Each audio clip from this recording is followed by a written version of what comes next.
Welcome to resource अड्डा। आज हम ऑब्जेक्टिव इंडियन पॉलिटी का 7 चैप्टर शुरू करने जा रहे हैं। इसका नाम है फंडामेंटल राइट्स। इसमें अब वो 80 MCQs है, तो इसको हम क्या करेंगे, 4 लेक्चर्स में डिवाइड करेंगे। तो शुरू करते हैं हमारे पहला लेक्चर। पहला MCQ क्या दिया है, consider the following statements. In view of Article 20 of the Constitution of India, no person accused of an offence can be compelled to, दो स्टेटमेंट दिया है, गिव हिज सिग्नेचर और thumb impression for identification. Second क्या है, give oral testimony either in court और outside the court. तो यहाँ पे आर्टिकल 20 जो है किसके अगेंस्ट है, राइट अगेंस्ट ऑफेंस जो है। तो इसमें क्या है, कोई भी पर्सन रहेगा तो उसको वो खुद के अगेंस्ट विटनेस नहीं बन सकता, लेकिन इसका ये मतलब नहीं है कि वो उसको थंब इम्प्रेशन और ब्लड टेस्टिंग के लिए ब्लड देने से मनाही कर सकता है। कुछ जो कंपलसरी चीज़ें हैं वो उसको करनी पड़ेगी। तो ये जो थंब इम्प्रेशन का जो दिया है उन्होंने, ये रॉन्ग बन जाता है। और ओरल मतलब वो ओरल एविडेंस उसके खुद के अगेंस्ट नहीं बन सकता। तो इसके कारण सेकंड जो है स्टेटमेंट करेक्ट है। उन्होंने करेक्ट कौन सा है पूछा है, इसके कारण ओनली 2 मतलब ऑप्शन बी आता है। सेकंड क्या है, कंसिडर द फॉलोइंग स्टेटमेंट्स। उसमें दो स्टेटमेंट दिया है, writ of mandamus is available not only against judicial but also against administrative authority. तो हमें पता है कि टोटल हमारे जो कॉन्स्टिट्यूशन में 5 टाइप्स के रिट्स प्रोवाइड किए गए हैं। तो रिट ऑफ मैंडेमस जो है ये बहुत मतलब judicial as well as administrative authority के अगेंस्ट यूज़ किया जा सकता है। तो से पहला जो स्टेटमेंट है वो करेक्ट है। सेकंड क्या है, writ of prohibition is issued only against judicial और क्वाजी जुडिशियल अथॉरिटीज़। यहाँ पे याद रखिएगा, रिट ऑफ प्रोहिबिशन जो है वो एडमिनिस्ट्रेटिव अथॉरिटी के अगेंस्ट यूज़ नहीं किया जा सकता, ओनली अगेंस्ट जुडिशियल और क्वाजी जुडिशियल अथॉरिटीज़। तो सेकंड भी स्टेटमेंट जो है वो करेक्ट है। तो हमारा यहाँ पे आंसर क्या आएगा, उन्होंने करेक्ट स्टेटमेंट पूछा है, इसके कारण option C, both 1 and 2। Third question क्या है, कंसिडर द फॉलोइंग स्टेटमेंट्स।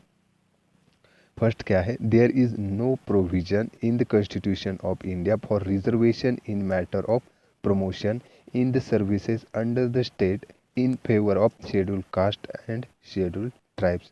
यहाँ पे याद रखिएगा, कॉन्स्टिट्यूशन में schedule caste and schedule tribes के प्रमोशन के मतलब रिजर्वेशन के बारे में प्रोविजन दी गई है। इसके कारण पहला जो स्टेटमेंट है ये रॉन्ग बन जाता है। और सेकंड क्या है, as per the provision of the constitution of India for getting reservation for the appointment and post under the state, the class must be backward and should not be adequately represented. तो यहाँ पे reservation जो है इसलिए दिया जाता है कि कोई भी क्लास जो है वो बैकवर्ड रहेगा या उसका मतलब एडुकेट उसको रिप्रेजेंट नहीं किया गया होगा कोई भी सर्विस में, तो इसके कारण ही रिजर्वेशन दिया जाता है। तो सेकंड स्टेटमेंट जो है वो करेक्ट बन जाता है। तो यहाँ पे हमारा आंसर क्या आएगा, answer B, only second correct. Fourth question क्या है, कंसिडर द फॉलोइंग स्टेटमेंट्स। यहाँ पे पहला स्टेटमेंट क्या है, a constitutional amendment inserting a regulation in ninth schedule can be challenged on the ground of violation of basic structure of the constitution। तो ninth schedule जो था इसमें क्या था, कोई भी अगर लॉ इनेक्ट किया और उसको नाइन्थ शेड्यूल में इंट्रोड्यूस कर दिया तो उसको चैलेंज नहीं किया जा सकता था जुडिशियल रिव्यू के अंडर। लेकिन 1973 के बाद कोई भी अगर लॉ इनेक्ट होता है और उसको नाइन्थ शेड्यूल में इंट्रोड्यूस किया गया है तो उसका वो जुडिशियल रिव्यू के लिए ओपन रहेगा। तो पहला स्टेटमेंट जो है वो करेक्ट है। सेकंड क्या है, any legislation enacted by parliament can not be successfully challenge for affecting basic structure of the constitution. तो ये सेकंड स्टेटमेंट जो है वो रॉन्ग है, क्योंकि अगर कोई भी लॉ बेसिक स्ट्रक्चर को अफेक्ट करता है तो उसको चैलेंज किया जा सकता है। तो यहाँ पे हमारा आंसर क्या आएगा, only 1 is correct. Fifth question क्या है, यहाँ पे पेयर्स दिए है और कौन सी पेयर करेक्टली मैच नहीं किए वो हमें बताना है। तो पहला ए ऑप्शन क्या है, freedom of speech and expression includes freedom of press. तो ये स्टेटमेंट जो है ये करेक्ट है। Freedom of conscience include the right to wear and carry kirpans by Sikhs, ये भी सेंटेंस करेक्ट है। और right to personal liberty includes right to carry any trade और बिजनेस। यहाँ पे याद रखिएगा राइट टू पर्सनल लिबर्टी जो है ये आर्टिकल 21 का पार्ट है, और ये जो includes the right to carry or on any trade और बिजनेस ये आर्टिकल 19 का पार्ट है। तो ये जो सी जो पेयर है ये इनकरेक्टली मैच की गई है, तो ये हमारा आंसर बन जाता है। ऑप्शन डी क्या है, right to equality under article 14 include the principle of natural justice, ये भी आंसर करेक्ट है। ऑप्शन मतलब हमारा आंसर क्या जाएगा, उन्होंने नॉट करेक्ट पूछा है तो इसके कारण ऑप्शन सी।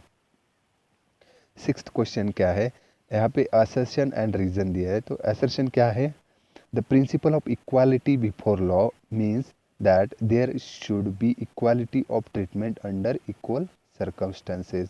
तो असर्शन जो है ये आर्टिकल 14 का स्टेटमेंट है जो कि करेक्ट है। तो रीज़न क्या बताया उन्होंने, all persons are not equal by nature attainment or circumstances.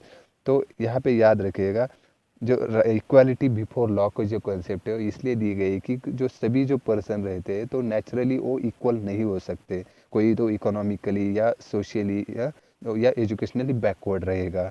तो इसके कारण ही उन्होंने जो है राइट टू मुझे इक्वालिटी ऑफ बिफोर लॉ का जो है लॉ दिया गया है। तो ये रीज़न जो है वो भी करेक्ट है।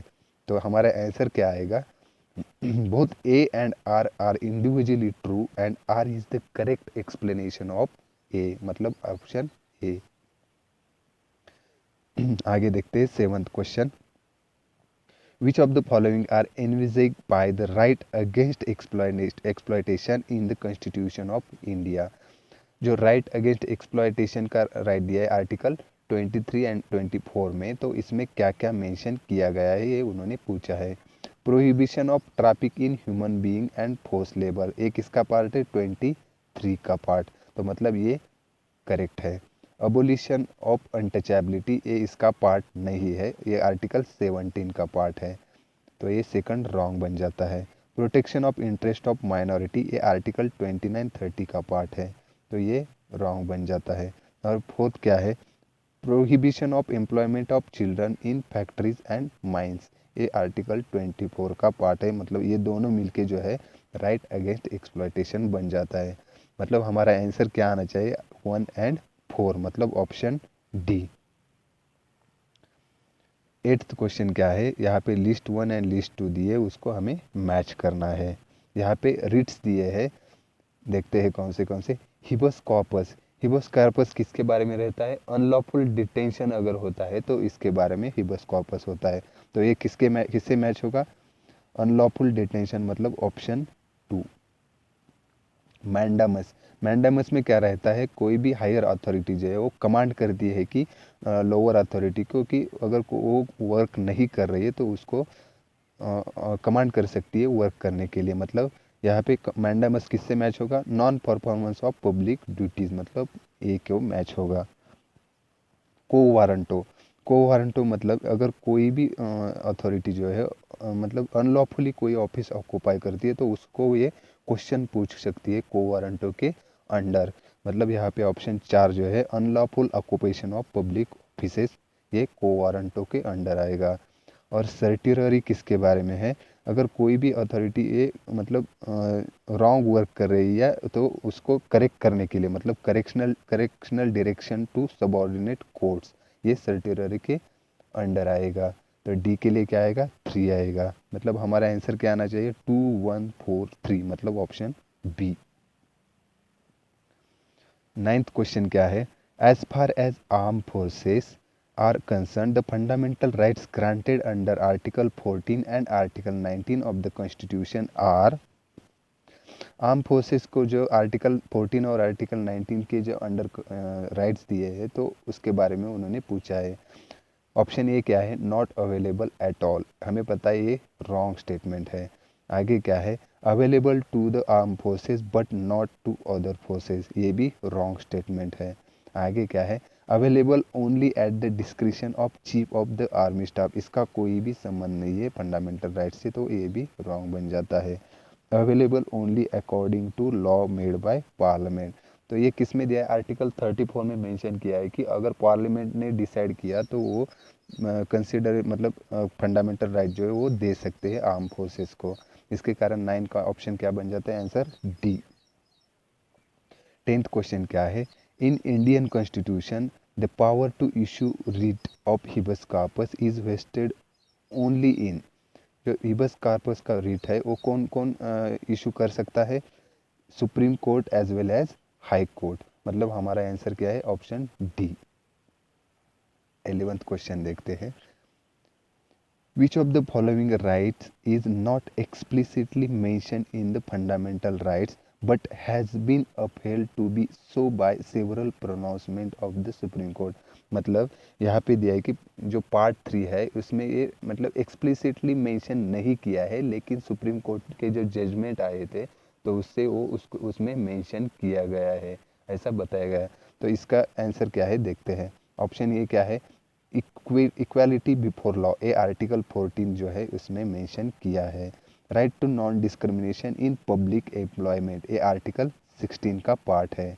राइट टू फॉर्म एसोसिएशन और यूनियन, ये भी आर्टिकल 19 का पार्ट है।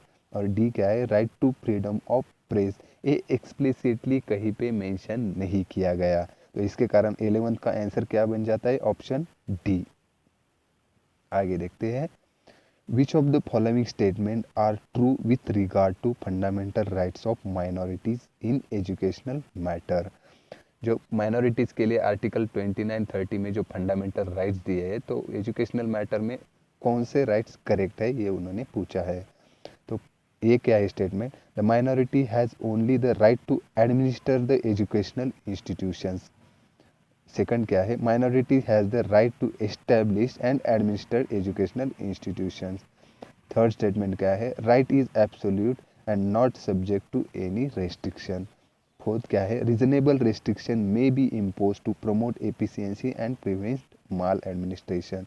तो यहाँ पे याद रखिएगा माइनॉरिटीज जो है उनको educational institution establish as well as administer करने का राइट दिया गया है। तो यहाँ पे सेकंड स्टेटमेंट जो है ये करेक्ट है।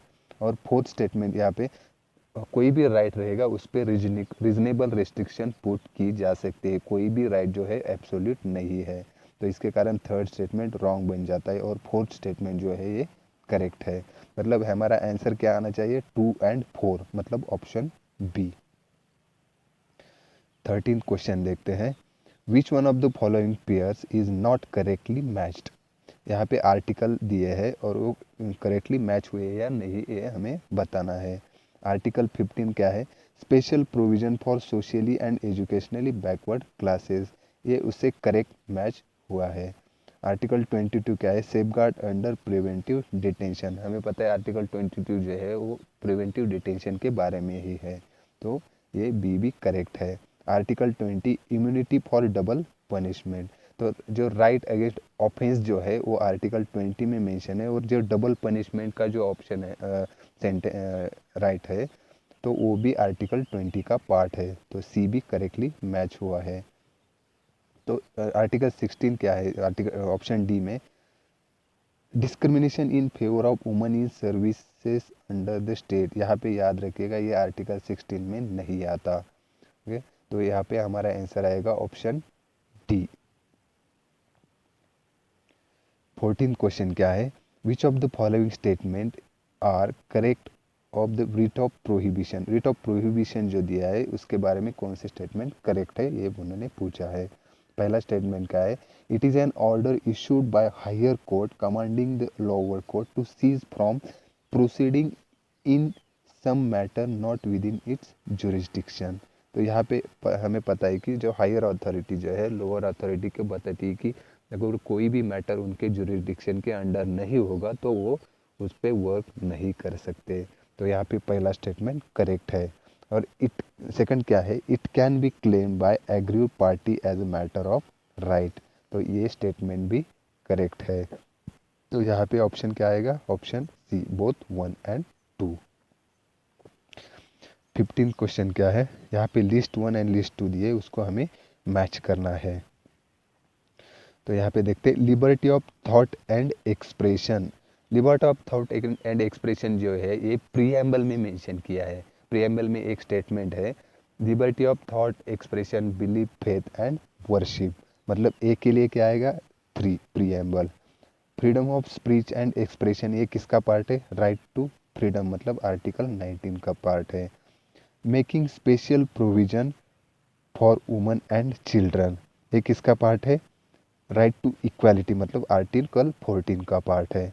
And protection of interest of minorities, ये कल्चरल एंड एजुकेशनल राइट जो दिए आर्टिकल 29 एंड 30 में, इसका पार्ट है। मतलब हमारा आंसर क्या आना चाहिए, 3, 1, 5 एंड 2, 3, 1, 5 एंड 2, मतलब ऑप्शन ए। आगे देखते हैं 16th question, under the Indian constitution which one of the following is not a specific ground on which the state can place restriction on freedom of religion। मतलब freedom of religion जो है उसके ऊपर state कौन से matter पे restriction नहीं रख सकता, ये उन्होंने पूछा है। ऑप्शन दिए है public order, morality, social justice and health. यहाँ पे याद रखिएगा सोशल जस्टिस है, इसका कोई भी इससे संबंध नहीं है। मतलब पब्लिक ऑर्डर रहेगा, मोरालिटी रहेगा या पब्लिक हेल्थ रहेगा, तो उसके कारण वो फ्रीडम ऑफ रिलीजन पे रेस्ट्रिक्शन रख सकते हैं। तो यहाँ पे 16 का आंसर क्या आएगा, option C. 17th, the scope of life and personal liberty as envisaged in article 21 of Constitution of India has expanded considerably over the years. Which one of the following can still not be subject of this protection? तो article 21 जो है उसका scope जो है वो जब Maneka Gandhi case I थी उसके बाद जो है उसका स्कोप बहुत ज़्यादा इंक्रीज हो गया और उसमें बहुत सारे राइट ऐड किए गए। तो यहाँ पे उन्होंने पूछा है कि स्टिल कौन सा जो राइट है उसका पार्ट नहीं है। देखते हैं ऑप्शन ए क्या है, राइट टू गुड हेल्थ, ये इसका पार्ट है। बी क्या है, right of bonded labours to rehabilitate after release, ये भी आर्टिकल 21 का पार्ट है। सी क्या है, right under a settlement to claim bonus और डियरनेस अलाउंस, ये हमने यहाँ पे आर्टिकल 21 में कहीं पे नहीं सुना है। ऑप्शन डी क्या है, right to livelihood by means which are not illegal, immoral और opposed to public policy। तो ऑप्शन डी भी उसका 21 का पार्ट है। मतलब यहाँ पे हमारा आंसर क्या आएगा, आंसर सी जो कि आर्टिकल 21 में मेंशन नहीं है।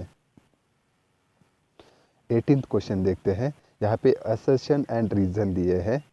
असर्शन क्या है, preventive detention is included in chapter on fundamental rights in constitution of India. तो हमें पता है आर्टिकल 22 जो है वो प्रिवेंटिव डिटेंशन के ही बारे में है, तो ये असर्शन जो है एक करेक्ट बन जाता है। कॉन्स्टिट्यूशन रीजन क्या दिया है, constitution has vested legislative power with regard to preventive detention in the parliament only and the state legislature have no authority in this regard. तो यहाँ पे रीजन जो है वो रॉन्ग है। क्यों तो जो प्रिवेंटिव डिटेंशन जो है इसके अगेंस्ट कौन लेजिस्लेटिव पावर किसको दी गई है, parliament as well as state legislature. इसके कारण रीजन जो है वो इनकरेक्ट बन जाता है। तो हमारा आंसर क्या आना चाहिए, A is correct but R is false. तो option C, A is true but R is false.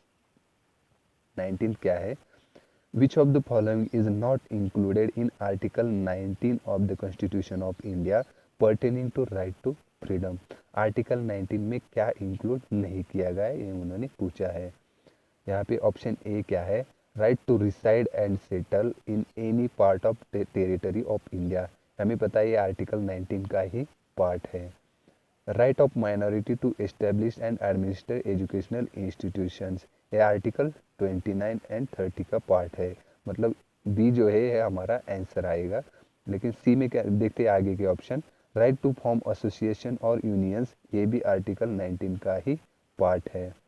Right to assemble peacefully and without arms, ये भी आर्टिकल 19 का ही पार्ट है। तो हमारा आंसर क्या आएगा, ऑप्शन बी। 20th क्वेश्चन क्या है, consider the following statements, the state under article 12 of the constitution includes, जो आर्टिकल 12 में स्टेट की डेफिनेशन दी है तो उसमें क्या क्या इंक्लूड होता है ये उन्होंने पूछा है। तो इसमें क्या आता है, पार्लियामेंट आता है, स्टेट लेजिस्लेचर आता है, और कोई भी लोकल अथॉरिटी और other authority with in the territory of India रहेगी, ओके, और अंडर गवर्नमेंट ऑफ इंडिया के कंट्रोल रहेगी, तो वो भी स्टेट के डेफिनेशन के अंडर ही आएगी। तो यहाँ पे क्या आएगा, ऑप्शन 1, 2 एंड 3। यहाँ पे याद रखिएगा कोई भी प्राइवेट बॉडी भी रहेगी और अगर वो एक गवर्नमेंट एजेंसी के लिए वर्क करती रहेगी तो वो भी स्टेट की डेफिनेशन के अंडर आएगी, ओके। तो यहाँ पे हमने 20 MCQ है कंप्लीट कर लिए हैं। तो अगर आपको वीडियो अच्छा लगा तो वीडियो को लाइक कर दीजिए और चैनल को सब्सक्राइब कर दीजिए। धन्यवाद।